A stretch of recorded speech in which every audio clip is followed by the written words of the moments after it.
Welcome to the RN Mentor Podcast. I'm Dr. Ali Tayeb, nurse, educator, advocate, and United States Navy veteran. This show is about real conversations with nurses moving the profession forward. We discuss leadership, practice, policy, research, and more. What matters and why it matters. I'm glad you're here, so let's get started. Hello, everyone, and welcome back to the RN Mentor Podcast. So glad to have you all with us. I am super excited today to be joined by Dr. Sarah Manacek. Dr. Manacek is a registered nurse with a clinical background in acute care and specialty surgery at the University of Vermont Medical Center. She currently serves as a director of simulation education and clinical assistant professor of nursing. She has experience teaching a variety of courses in the undergraduate nursing curriculum and working as a simulation educator. Dr. Manacek is passionate about leveraging technology to promote connection, diversity, and creativity in the process of learning. Dr. Manacek received her doctorate in educational technology from the Central Michigan University, her MSN from Norwich University, and her BSN from the University of Vermont. Her research interests center on leveraging technology to enhance the accessibility of nursing education and how technology impacts healthcare delivery. In 2019, she was recognized as an Apple Distinguished Educator for her work integrating iPads in simulation and in the classroom. She presents nationally on educational technology integration and served as a faculty advisor and facilitator for the Graduate Nursing Student Academy Digital Innovators Program through the American Association of Colleges of Nursing. Dr. Manacek is professionally affiliated with Sigma Theta Tau International, the Society of Simulation in Healthcare, the National League of Nursing, and the American Association of Colleges of Nursing. Welcome to the show, Dr. Manacek. Thank you so much. It's a pleasure to be here. Glad Good to have morning. you. Good morning. So we had an opportunity. We've met a couple of times. I've heard you speak a couple of times. Last time I saw you was a couple of years ago, Yeah. when we were presenting at the same event. So glad to have you. And I've So been wanting glad to to have you be on the here. show for a while now because Wow. you're sort of in a niche where we don't see a lot of like, yes, you're an educator, yes, you're a simulation, but you have a little spin on this, which we will explore as we move along. Uh, but I'm going to start off with my regular question is how did you get started in the world of nursing? Well, I grew up in a very healthcare oriented household. My dad is a doctor and my mom is a nurse, and so I grew up listening to very exciting dinner conversations.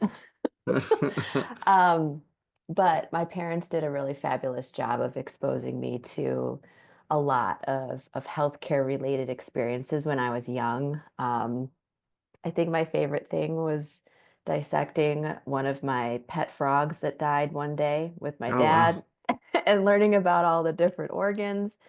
And I've always just really enjoyed caring for people. Like anytime a friend got injured or sick, I was like, oh, let me help and let me take care of that. And so I felt like naturally nursing just felt like it fit who I was growing Yeah. up.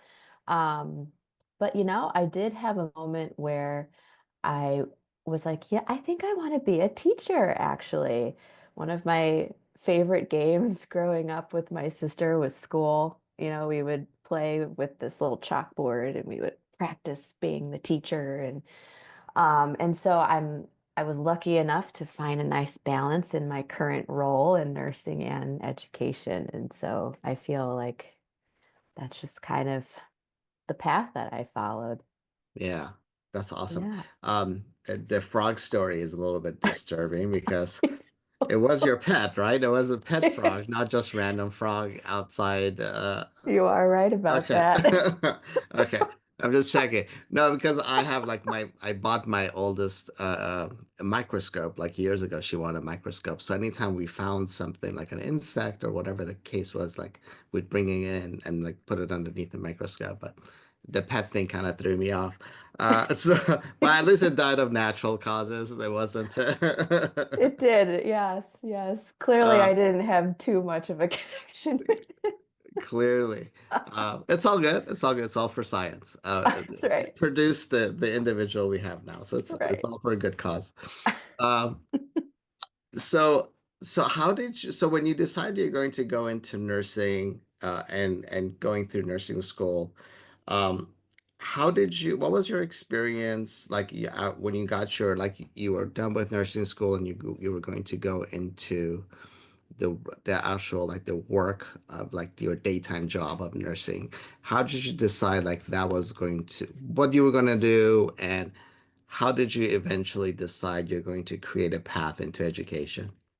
Wow. To be totally transparent, so after I graduated, I tried to get a job in Chicago, but at the time it was pretty competitive and it was like, um, you needed to have some sort of affiliation, right, to like get in places. And so I applied to all these places in Chicago and didn't hear back.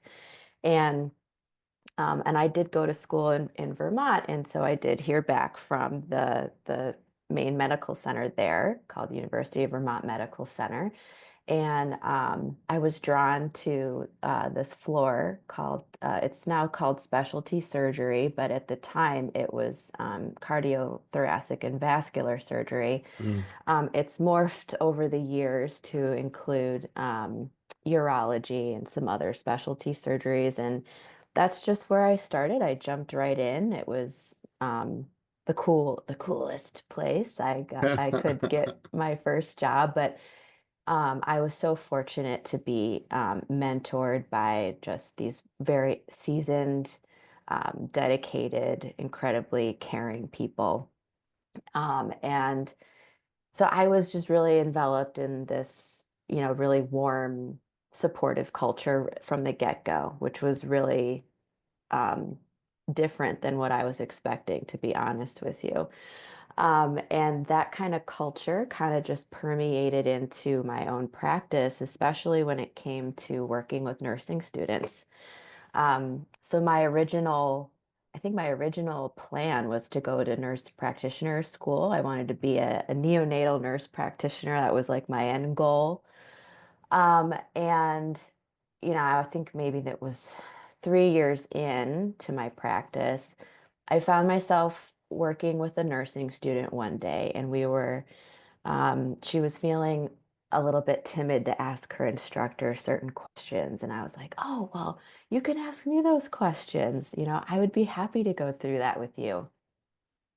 And we were reviewing all the steps of how to interpret, ECG. And I found myself getting like really excited and really into it. And I Nice. think I probably had a flashback to one of those days playing school with my sister. And just went, you know what? I think this is what makes me really excited. I think like seeing those light bulb moments and um, creating a safe space for somebody to explore what they know and what they don't know was just so refreshing. And I felt this energy that I hadn't felt before. And I went, you know what? Totally changing paths. I'm gonna go to pursue a degree in nursing education, and that's what I did. So Nice. um, one day during night shift, I remember Googling programs and finding like where were the nursing education programs, and I found a local one in Vermont, Norwich University. It was wonderful. I was able to work full time and complete my degree, and then I ended up working there. That was my Oh, first teaching job as a clinical oh, instructor. excellent. That's Yeah, beautiful. yeah. Now I have to ask you, you mentioned because you got your master's in nursing education. I want to ask you something from having taught and having been in an education role now for a while. Um, we are, and we, this is just my own experience. The we is me, myself, and I have been noticing a decrease in the number of programs that specialize in nursing education. It's sort of Hmm. going away. There's some that are online, but a lot of different universities that used to have them have sort of gotten rid of them and kind of jumped on the NP bandwagon of everything needs to be an NP. So, how would you say if you hadn't gone through that program, right? And let's say you went to a different program, how much do you think that program contributed to you, your career, and really how did it impact you as an educator? Uh, did it make a difference? Having the background in Yeah, education, oh, I think it made a world of a difference. For me, I knew my end goal was to be a faculty member. And so having the formal training in education, I think is so imperative. I mean, education is not something that you can just do. You know, there's a lot of intention behind the things that you're trying to teach. You have to yeah, think about um, there's many theories of education, there's a whole science of education. And so if I didn't have those theoretical frameworks to develop lesson plans and experiences and know how to track whether or not I was successful in meeting the outcomes, yeah, um, I think it's really overwhelming because you would just feel like, well, I think I'll just go for it, or I think I'll just try it. And you don't know if you're being successful or not, or if you're doing a good job. yeah, And the more I've studied education, I find that having the theoretical background and the training in education is just invaluable for my role as a faculty. You yeah, know, if I had had different career goals, I think another program, of course, would do justice. And of course, some people have that natural ability to just be a great teacher. yeah, Um, but I think that when you couple that ability with the foundation in education, I think it only elevates your ability to make an impact in students' lives. So, from yeah. my perspective, it was necessary. Yeah, yeah. No, no, Yeah, I get it. I'm completely on board with you. I traveled the same path of getting my master's in nursing education, and then eventually really I stumbled into becoming a faculty member, really by accident, not on purpose. A little bit on purpose, but it just life changed in a way where like, okay, I guess I'm going into education earlier than I had planned, type of a thing. But I had been like a service line, like hospital side educator prior to that, before I went to faculty. But the reason I asked because I've talked to faculty members that are like, oh, it's not necessary. I have my expertise and things like that. And I always feel like I have to make the argument of, yes, you have the expertise, but do you have the tools to communicate your expertise, to create curriculum based on your expertise, to evaluate your outcome based on your expertise? And all that stuff it's not just something like some people like, I know one faculty member I spoke to, they were mentioning, oh, I took a 2 week course and I think I'm good to go. I'm like, you took a 2 week course to maybe put together a syllabus, but that's still not the foundation you need to become an educator. So I think people and unfortunately, I think our system is set up that just because you have the expertise, the assumption is you're also going to be a good educator, and it doesn't always translate, right? I Because agree. from Yeah. personal experience, I can tell you I had some educators that I'm like, what are you even doing? Because I know you're an expert, I know you know your stuff, but nothing that you're saying is translating into what I need to learn, right? Like the Right. test doesn't match your lectures, doesn't match the book, doesn't match the outcomes, and you're just everybody like in the course is like flustered over everything. And I think I've been guilty of that once or twice myself, where I'm like, I have this great idea and it just doesn't translate, and I have to go back and reevaluate what I did or didn't do in order to, but without those tools of knowing how to evaluate your program and without having that foundation, you're kind of guessing at it. It becomes trial and error if you don't have that foundation to work with. So that's the reason I asked. So thank you for your answer. I want to delve a little bit into sort of you've taken a little bit like yes, you've stayed within the world of nursing, simulation, all that stuff, but you got a doctorate in educational technology, which as I mentioned before we started recording, I'm like, I had to look that up. I'm like, what is this? Because I had never heard I assumed based on your the abbreviation it was technology related, and then I looked it up and I saw it said doctor in educational technology, which is not a normal path where any like most of nursing would go to, but this is quite interesting for me. So I want to talk about how did you decide this degree and what does it entail? Yeah. So Um, it kind of started with my first teaching job at Norwich University. The School of Nursing was chosen to pilot a one-to-one iPad program Mm, where every student received an iPad as part of their tuition or with tuition, and every faculty also had an iPad.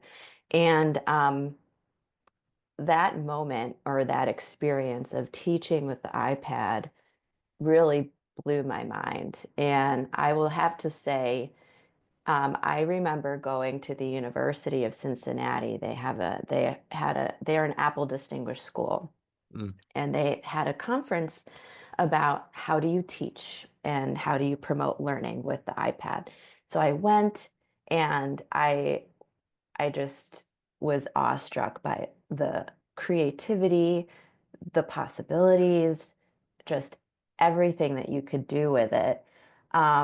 And I found myself just like up at like 1 or 2 in the morning, constantly thinking of new cool things that I could try in the classroom nice. to really bring um, the experience of bedside practice into my classroom using this tool to do it. And it, in the process of kind of recreating my philosophy of education to promote more active strategies and also promote more creativity in how my students engage with what they were learning, I just realized like, wow, I didn't learn how to use education tool like technology as Yeah, part of my educational tools in my program. And I had to go out and really learn and really challenge my own thinking. And um, this is a skill, like this is hard between building your course in a learning management system and knowing how to promote like strong teaching practices when you're not face to face, like how do you engage people in that format, to how do you teach with emerging technologies? Like now we're thinking about AI and virtual reality. At this moment in time, it was more about tablets and mobile devices. right. How do you use those tools to capture people and promote learning in the way that works for them? And Yeah. that was just mind blowing for me at the time. And I realized like I don't know anything about this and I need to know Mm, something about this because I've found anecdotally that when I'm creative in my teaching methodologies and I'm asking my students to be creative in how they learn, it like I thought that I noticed a huge difference in outcome. And I didn't have any data for it, and I couldn't articulate what it was. And so that's what the DET, the Doctor of Educational Technology program, kind of gave me a foundation in. It gave me, well, first of all, it's a very research intensive program. So it gave me a very strong foundation in quantitative and qualitative mixed methods, and how to evaluate and design studies. But in addition to that, it fostered like it really fed my creative energy in that we had a course about like personalized education, competency-based education. Mm, How can we use tools to promote those teaching practices? And what I really liked about the Central Michigan curriculum in particular was that it had a strong focus on educational best practices, like regardless of the tool that you're using. It really focused on what is good teaching, what is good education, and then how do you use a tool to make that happen. And so there was another course where, we were challenged to go find an ed tech tool and do reviews about them using these educational technology frameworks, evaluate them. Are they yeah. useful tools? And I think that that skill now more than ever is so valuable because educational technology is it's a huge market, right? I'm getting bombarded all the time. Hey, have you seen my platform? Hey, have you checked out this tool?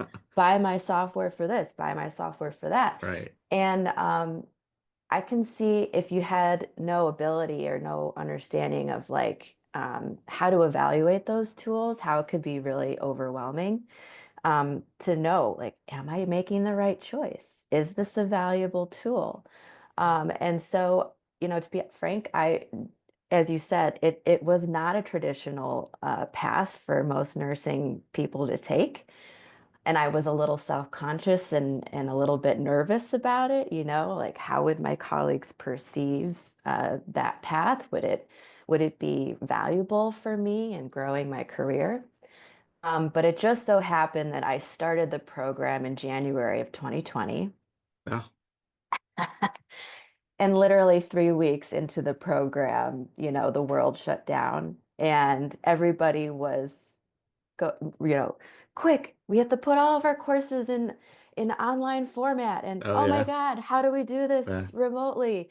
And I was studying at the time like best practices in online education. And so it was like, wow, I'm learning it and I'm doing it at the Yeah. same time. And it really kind of validated like I am in the right place because I think about how there are more and more challenges for nursing graduates, like to go to school, right? And so online programs have made that more accessible for full-time working busy people. They should have a quality experience if we want quality graduates Right. from online programs. Um, and so I have been able to use what I've learned in that program just in so many different ways. Yeah. Yeah. Yeah. Yeah. I had to when I was teaching at one of the previous organizations I worked with, they uh, um, subscribed to the AQ program, which I don't know if you're familiar with it. No. It is, I'll put a link. I don't know what it stands for off the top of my head, but it teaches really, it's about a year-long program.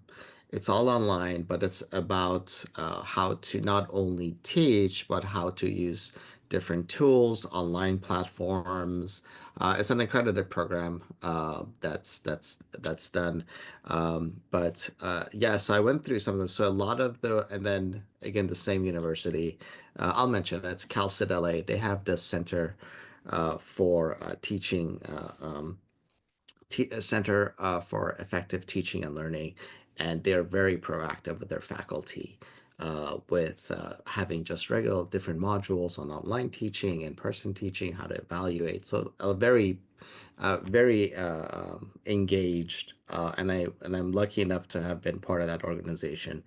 and I've taken like hundreds, like I think I had something like 100 and some odd hours of online Wow. stuff with them, or trying to like even some of it was in person, but having that opportunity to do a lot of that. So I had done a lot of that prior to the pandemic happening and had already integrated a good chunk of my coursework into the LMS system that they used.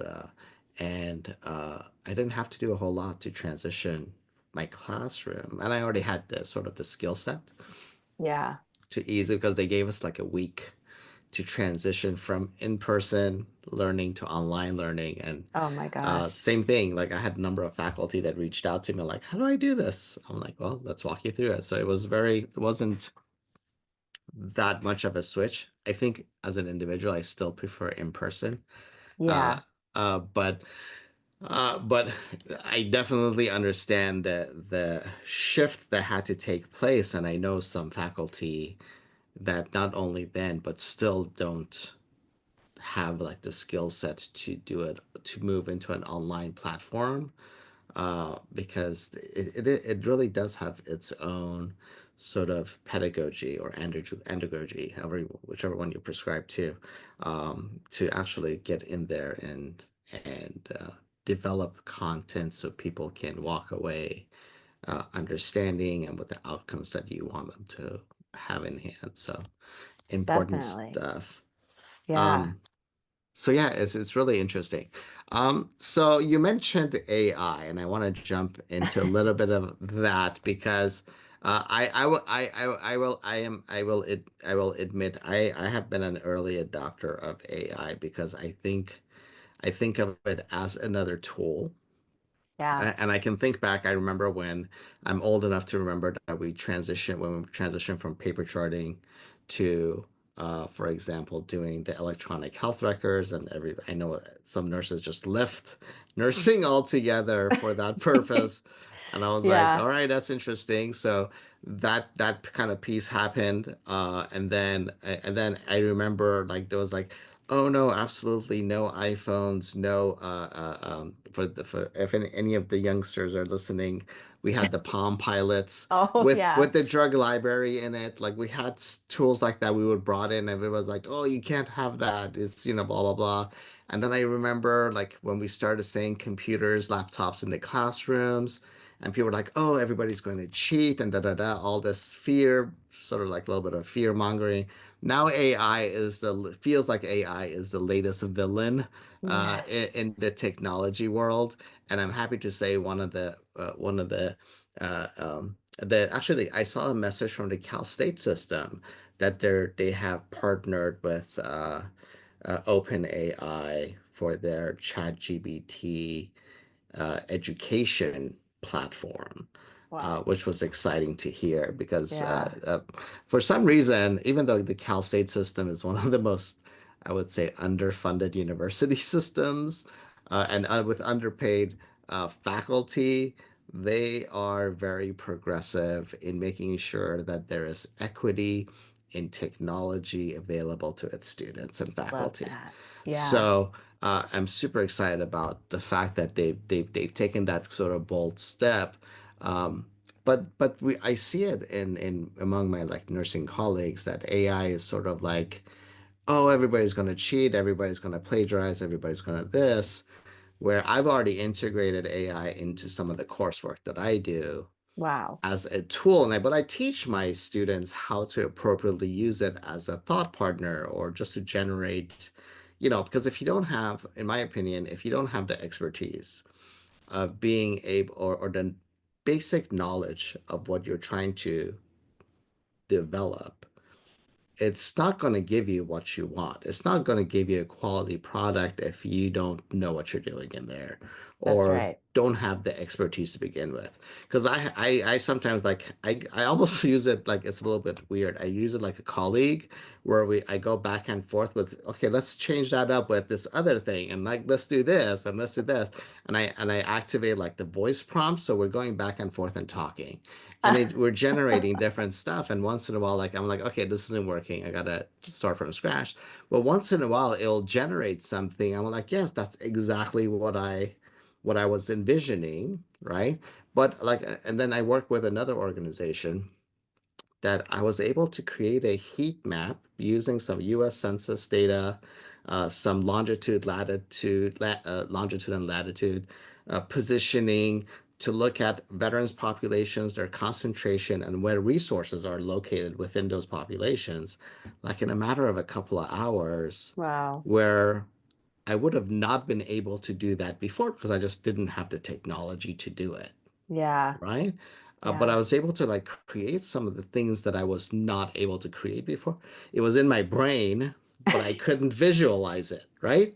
But now Yeah. I can visualize some of those things that I wasn't able to visualize before. So I'm like fully on board. But let's go back to you. How has your experience been so far? Because AI is fairly new, right? Hmm. And there's some states that are saying, oh, AI is going to not, passing regulations that AI is going to take over the world of nursing, and they're passing regulations. So nursing is only a human term. And so I'm going to throw this back at you. What has your experience been with AI? And where do you think, in your opinion, where do you think it's going?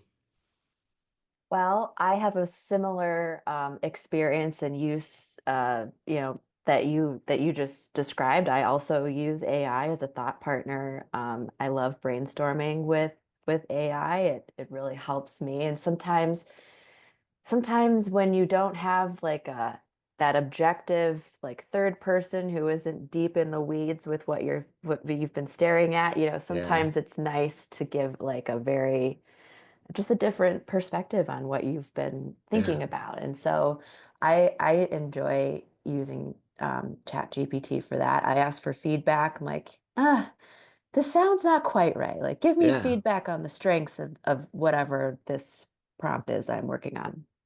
And I think like you gave a great kind of historic example of educational technology tools across time that have been villainized and then accepted, and then we transform how we do things, and something else comes out, and that pattern I think is not going to go away. It's yeah. going to continue. We're going to continue to push forward with things that don't even exist, they're just in the twinkle of somebody's eye right now.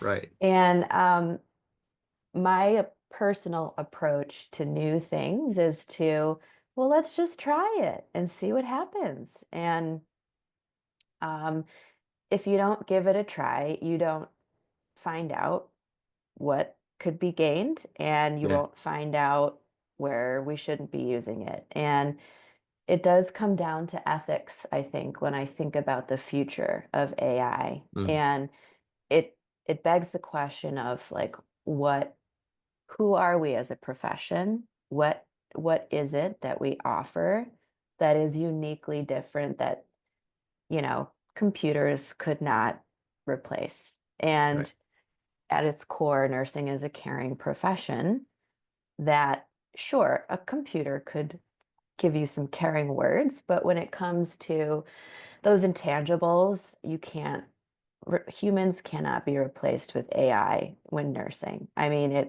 there's so much value that isn't captured in data, in hard Yeah. data, that AI needs to function. I mean, how do you capture the feeling of love and concern and some of these other things that we've been trying to capture for so long with all of these algorithms to calculate, like, oh, this person is so critical and here's their Rothman index score. And sure, you can calculate things, but there's just sometimes there are intangibles that Yeah.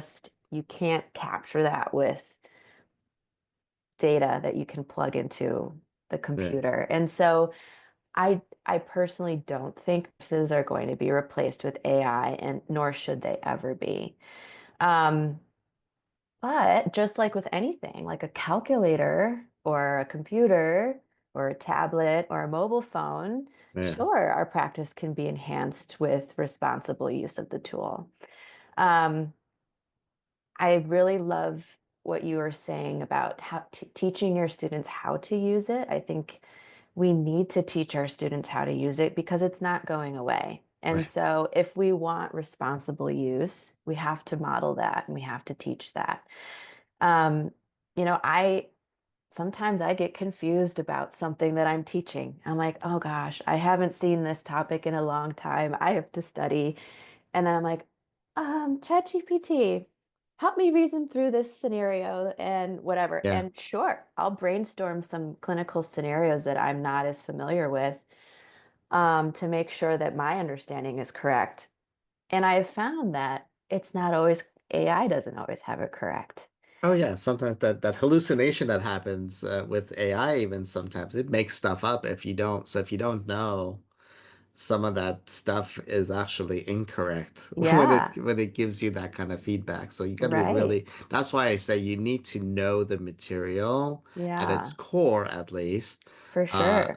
before you start engaging. So Yeah, and so much of what nursing does is contextual. mm, Like, we talk about patient-centered care and personalized medicine, and yeah, and it's not a standardized, each person's experience of illness is going to be different. And I think that that is something that a human nurse is just going to always be better at understanding, yeah, reasoning through, oh, well, in your context of life, like this decision makes total sense. right. But that's not going to be the same for somebody else. Um, Maybe AI could help you reason through things from a very like high level objective standpoint. But I've Yeah. noticed if I ask AI something like, is this the right decision? Or Oh yeah. is this ethically sound? It can't Right. give me an answer. And Yeah. that's something that's a uniquely human Yeah.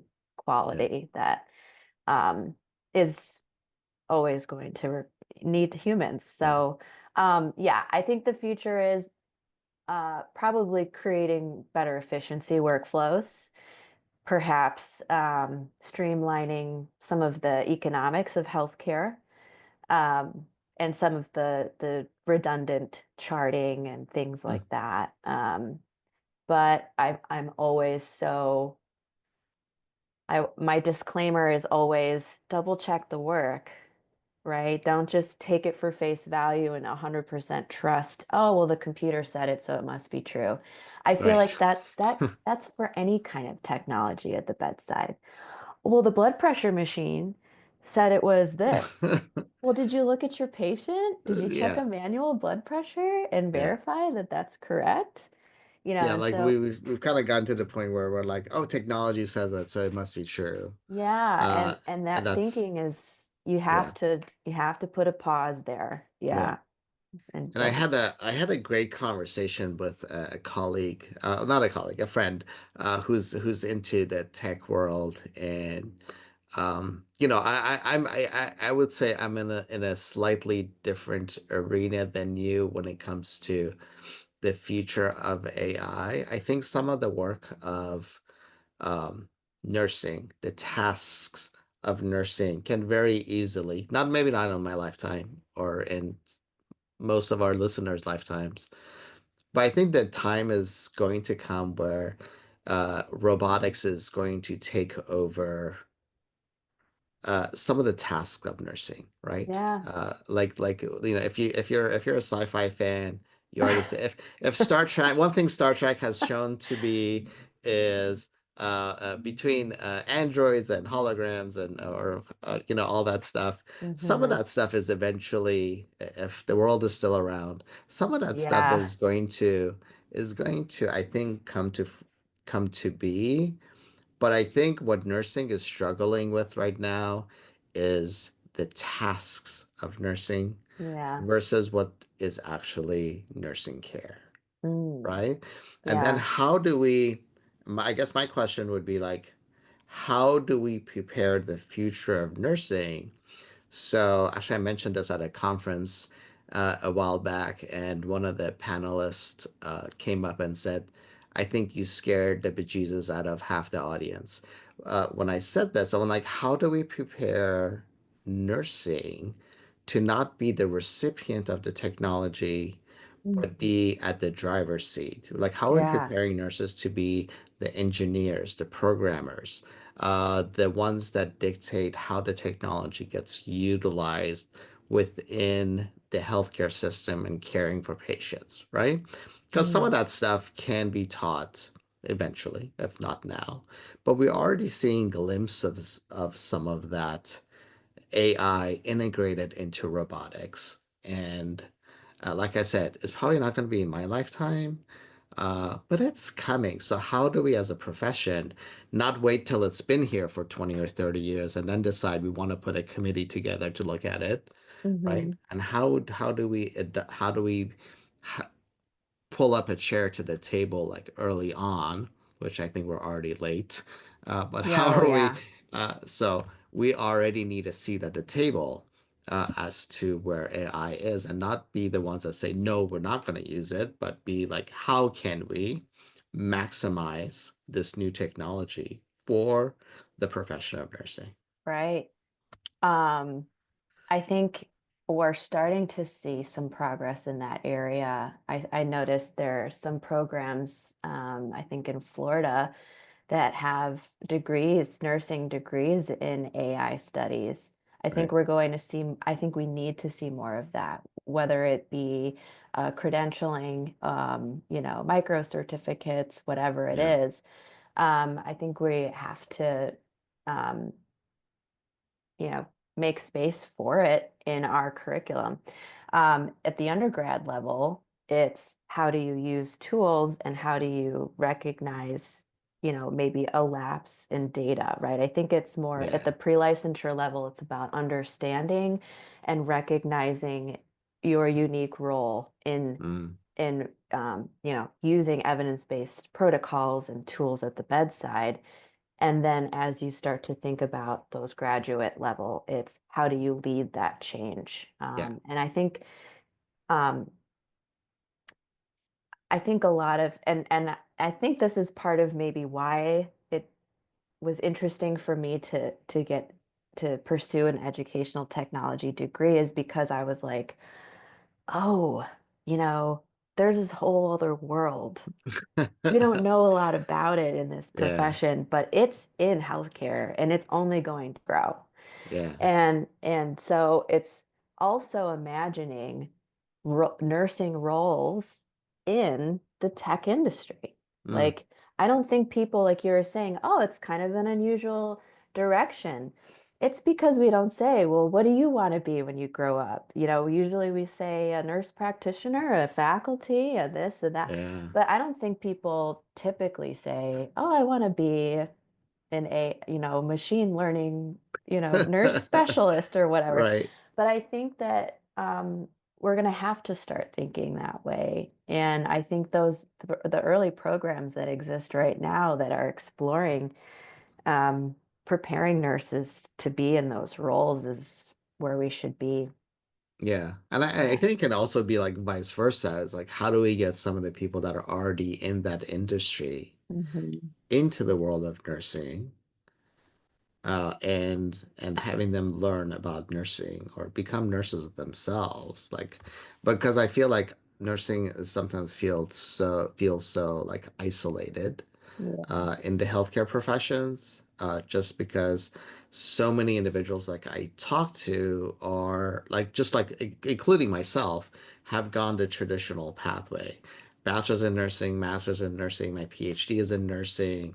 So if it wasn't for the fact that I was curious and I go around and I look for other things, I would be very much in the same boat as I think most nurses who are looking at other disciplines as this sort of outside thing that's not really nursing, right?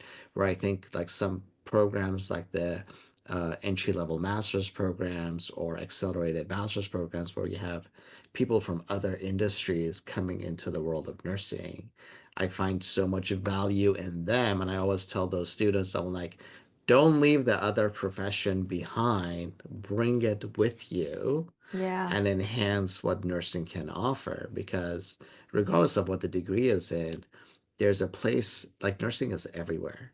So I always tell them to like come in with those other skill sets because it just makes nursing that much more of a rich profession. Yeah. right? So yeah, so that's really great. Thank you, I appreciate that. We're almost at time, so I want to be cognizant of your time, and be respectful of your time. What's next for you? For me, actually, I am going to be moving to Chicago. I'm currently in Vermont, but I'm going to be relocating to Chicago to be closer to family. And I'm going to be starting a new role at Rush University, as a sim educator. And so that's Congratulations. what's next for me, and I'm excited to see where that goes. I think in that kind of new role, and with more support from family and with babysitting and such, I'm excited to kind of be more connected to research and figuring out how these tools are going to be impacting practice in the using simulation as Yeah. a way to test, I think is an incredible benefit of simulation spaces. And just continuing to explore how these emerging technologies are being integrated in healthcare and also in nursing education. Yeah, and simulation has just taken such a huge hold of nursing. And Yeah. now with virtual reality and augmented reality. I'm not a big fan of virtual reality. I get vertigo with those Oh, goggles, so yeah. I need to sit down when I use those. But there's so much new technology, and we know that there's so much benefit into using that technology uh, these days. So I think I in my career, I've had the opportunity to put a couple of simulation programs and labs together and uh, advise on it with a couple of organizations. But there's just so much stuff that's coming and it's coming fast. A Yeah. really quick question, you brought this up. Um, so where so many, as I mentioned, like virtual reality and augmented reality stuff is coming into play. And the last time I was at a conference, uh, um, there was so much stuff that was virtual and augmented reality. Do you think, is that where simulation is moving towards? And are some of the mannequin stuff almost becoming uh, no longer viable because they are rather expensive to begin with, hard to Oh, yeah. maintain. So, Yeah. from just that perspective, do you think virtual reality and augmented reality is where most education is going to start looking at from a cost perspective and development perspective and investment perspective?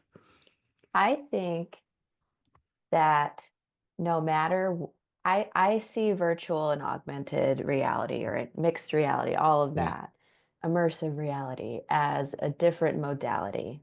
yeah, And when I'm designing a simulation, it all starts with what is the goal? Is the goal communication?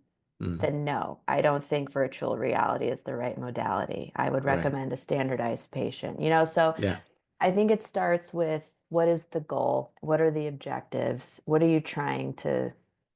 skill is it that you're trying to, if it's a task type of procedural skill and yeah, you want to integrate some sort of communication right now, I think the mannequin and the task trainer, like just the body part, yeah. is the way to go still.